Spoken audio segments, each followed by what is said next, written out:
Saxon Math 8-7, lessons 114, 115, and 116. Lesson 114 is all about working with negative exponents. You guys know how to work with exponents. You know that 7 to the third power means 7 times 7 times 7. 7 times itself 3 times. And you know that 7 to the 0 power just equals 1. In fact, anything to the 0 power is 1. But what happens when we get into negative exponents? Well, then we have just a slightly simple, special process here. Okay, presume for the moment, and that is the case, that this 5 to the minus 2, technically it's in a numerator, right? It's over 1. We can write anything over 1. So consider that this 5 to the minus 2, we can write it as 5 to the minus 2 over 1. What the negative exponent tells us to do is if something's already in the numerator, as this is, then we move it to the denominator and we make the exponent positive. So 5 to the minus 2 is equivalent to 1 over 5 to the positive 2. There you go. That's it. 3 to the minus 4 would be 1 over 3 to the 4. 2 to the minus 5 would be 1 over 2 to the positive 5. 10 to the minus 2 would be 1 over 10 to the, you guessed it, positive 2. That's what the negative exponent does. Now, you might be wondering, what if you have something to a negative exponent in the denominator already? Well, yeah, actually, that can happen. What if we had 1 over 3 to the minus 3? Well, because it's already in the denominator, the negative exponent lets us move it to the numerator and change the exponent to positive. So 1 over 3 to the minus 3 is the same as 3 to the positive 3. Yep. There you go. All right, so back to this one here. 5 to the minus 2 is 1 over 5 to the positive 2, which is 1 over 5 times 5, which is 1 over 25. 3 to the minus 4 is 1 over 3 to the positive 4, which is 1 over 3 times 3 times 3 times 3, which is 1 over 81. 2 to the minus 5 is 1 over 2 to the positive 5, which is 1 over 2 times 2 times 2 times 2 times 2, which is 1 over 32. And 10 to the minus 2 is the same as 1 over 10 to the positive 2, which is, of course, 1 over 100. Okay, there you go. That's negative exponents in a nutshell right there. So right here what we've got 2 to the third. Okay, I'm going to write that as just a fraction, 2 to the third over 1. Okay, no worries there. Now this 2 to the minus 3 we now know is the same as 1 over 2 to the positive 3. So you can see what happens here. That cancels with that. The final answer is just 1. Now you could also have done this. You've already learned to work with exponents, and you know that if I have two things with exponents that have the same base, let's have a base of 2, that when I multiply things, I add the exponents. So 2 to the 3 times 2 to the minus 3 is 2 to the 3 plus minus 3, which is 2 to the 0, which is, of course, 1. So all that, of course, still applies. That's the beauty of math, isn't it? All right. This, however, is addition, slightly different here. We have 2 to the minus 2, which is 1 over 2 to the positive 2, plus 2 to the minus 3, which is 1 over 2 to the positive 3, which is the same as 1 over 4 plus 1 over 8. All right, just need to add those two. We can use the least common denominator of 8, so this is just 2 over 8 plus 1 over 8, which is going to equal 3/8.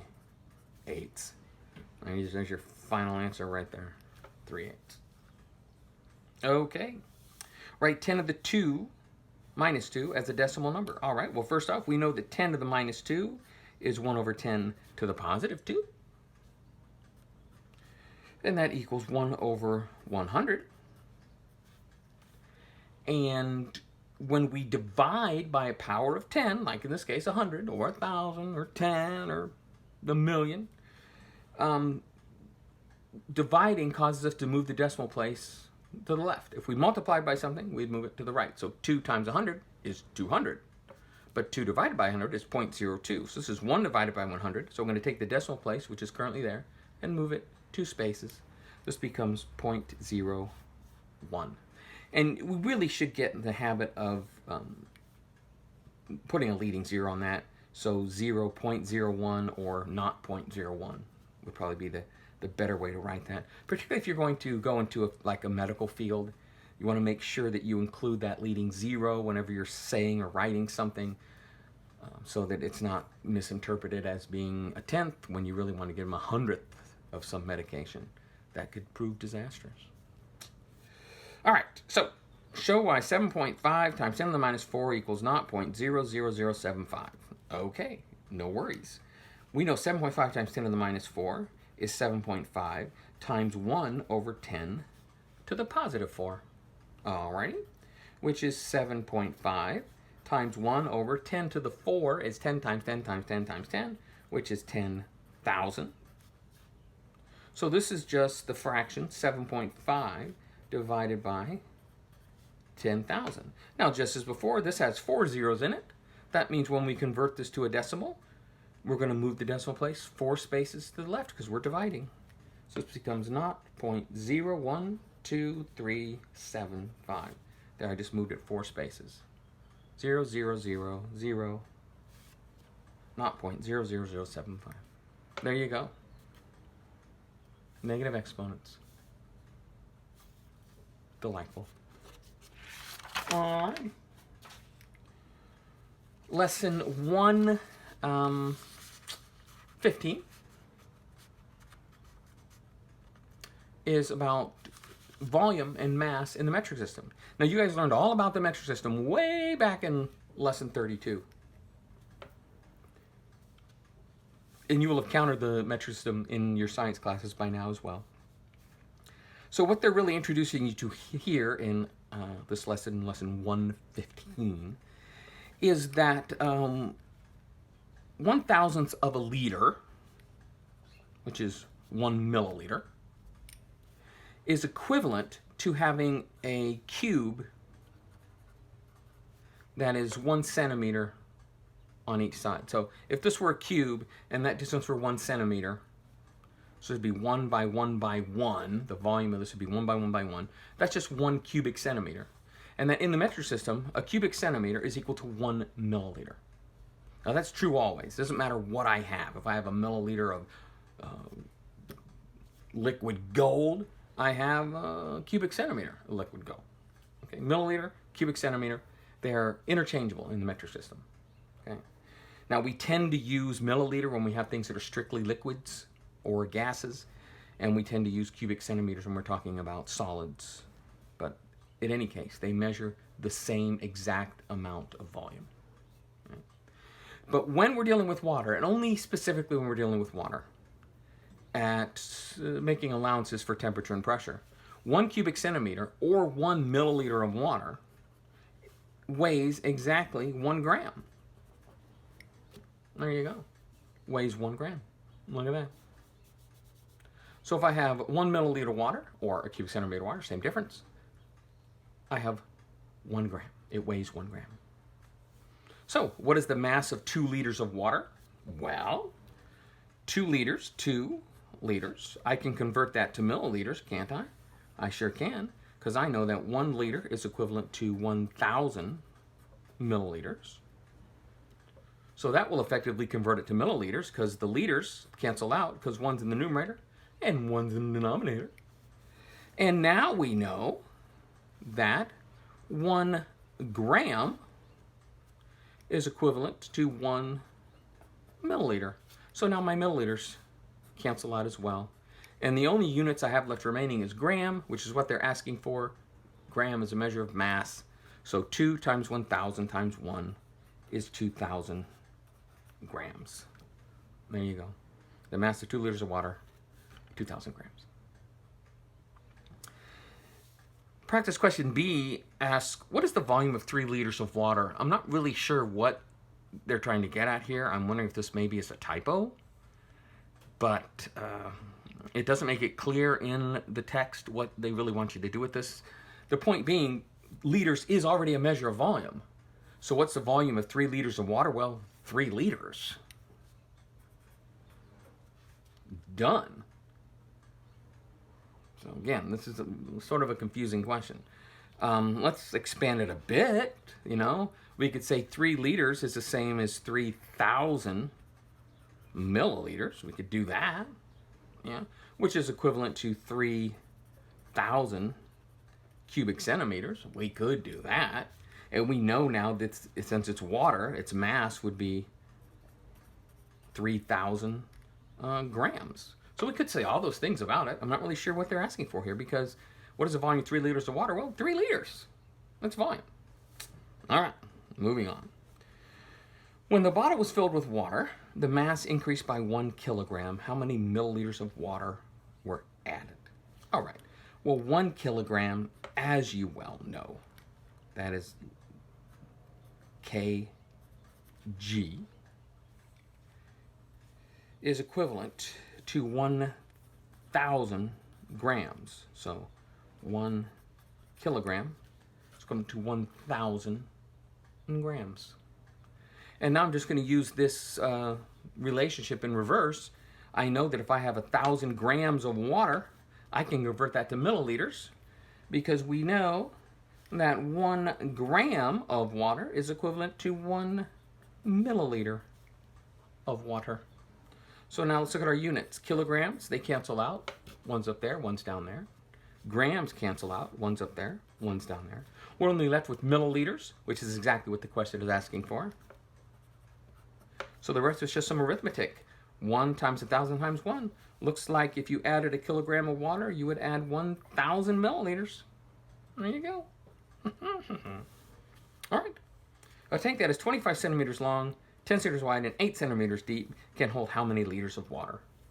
Well, that's just the rectangular tank. To find the volume, we just take the length times the width times the height. So 25 times 10 times 8. What the heck is that? Well, it's easier if you probably go this way. 25 times 8 is, of course, 200, right? Think of 8 quarters. 200 times 10 is 2,000. So 20 centimeters times 10 centimeters times 8 centimeters is equal to 2,000 cubic centimeters. Because just as we multiplied the 25, the 10, and the 8, we have to multiply the centimeter, centimeter, and centimeter. So, which we would expect again, because volume, as you have learned well before now, is cubic, is measured in cubic units. So cubic inches, cubic feet, cubic centimeters.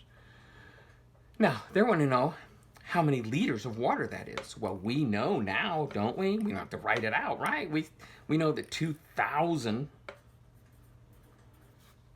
cubic centimeters is equal to 2,000 milliliters. And we know that 2,000 milliliters, like we just did it up here, didn't we? Is 2 liters. So there you go. There you go. So there's your relationship. Milliliters, cubic centimeters, the same. And if you're talking about water and only about water, 1 milliliter, 1 cubic centimeter weighs 1 gram. All right. Excellent. Okay. And lesson 116. All right. 116 is about factoring things. Yeah. If you give me any number, let's start with the numbers first. I can classify that number in one of 2 categories. It is either prime or it's not prime. If a number is not prime, we call it composite. So any number, I'm talking integers here, I'm not talking about decimals or fractions. Any integer number is either prime or composite. Okay. And if it's prime, well, then it's prime, you're done. But if it's composite, that means we can write it as a product of primes. We can reduce this till it's just a bunch of prime factors. For instance, 8 is 2 times 2 times 2. And those 2 is a prime number. So that would be the prime factorization of 8. 2 times 2 times 2. You can do it with any number you want to. 111. 111. That is a composite number, but we can write it as a product of primes. That is 3 times 37. There you go. Prime numbers. So 8 is 2 times 2 times 2. Now, m squared means m times m, doesn't it? M times m. And we just have one n. So to fully factor 8m squared n, I would break everything down to its smallest components, 2 times 2 times 2 times m times m times n. That's what they're asking you to do here at the beginning of this lesson. So 12mn squared. Well, let's start with the 12. I want to break it down into prime factors. So that's going to be 2 times 2 times 3. 2 times 2 is 4. That's 12. And those are all prime numbers. Good. We just have one m. And this time we have two n's.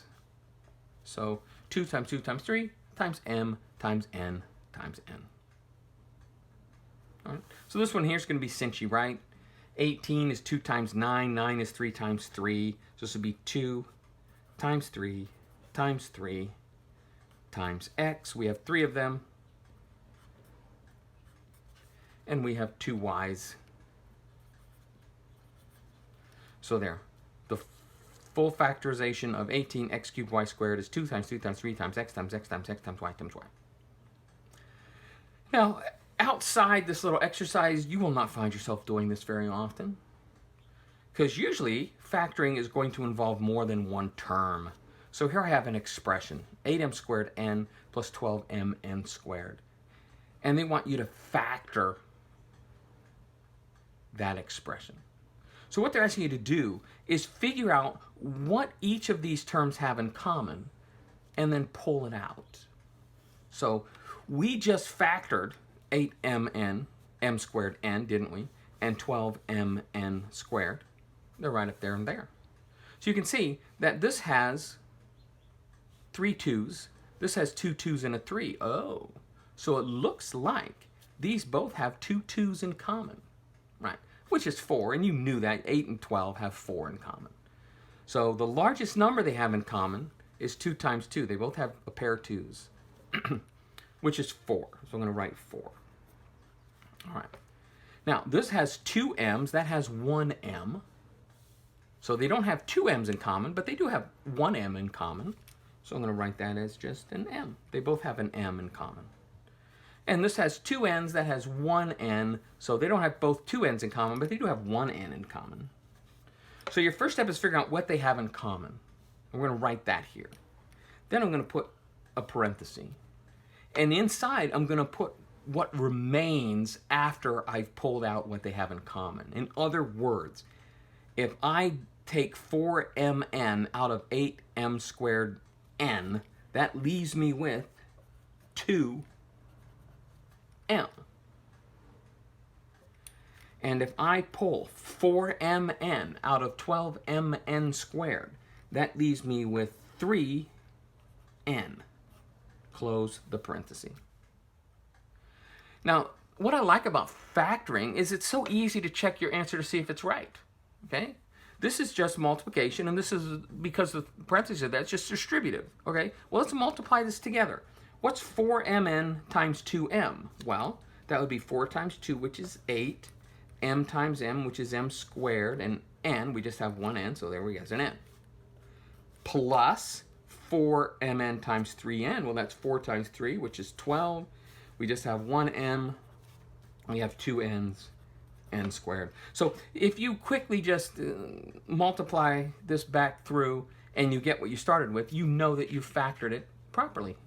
Yeah, that's why I like factoring. Factoring's nice that way. All right. So there we go. This right here is the factorization of 8m squared n plus 12mn squared. So using the same technique here, we're looking at this. We start with the numbers. What do 8 and 4 both have in common? Well, they have a 4, don't they? Yes, they do. Look at both of the expressions. We see they both have one x in common.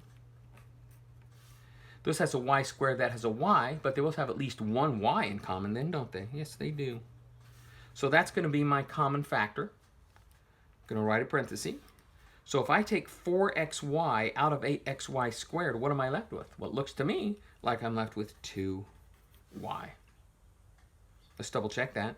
4xy times 2y is 8xy squared. Bingo. Minus, there's my minus sign.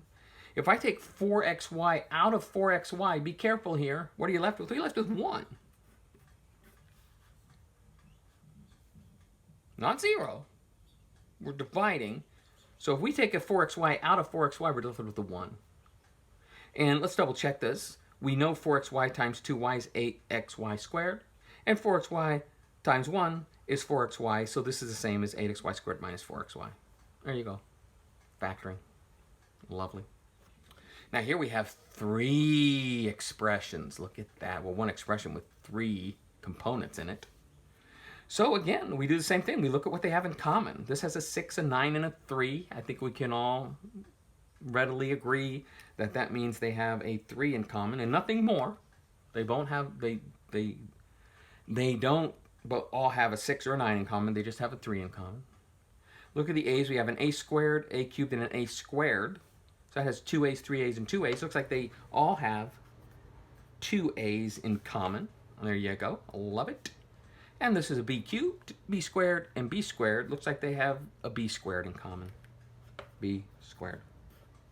So again, that's my common factor. I put that outside the parenthesis. Now, what do I have left? If I take a 3a squared b squared out of 6a squared b cubed, I'm left with the 2.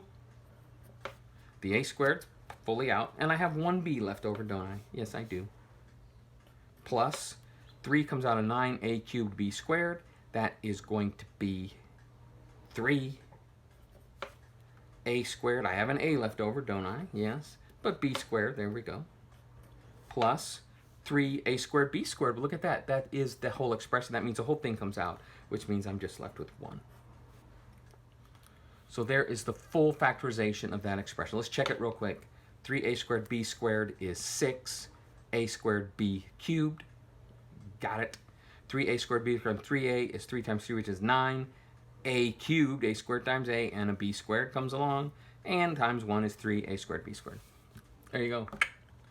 You're going to be doing gobs and gobs of factoring as you advance more in your math studies.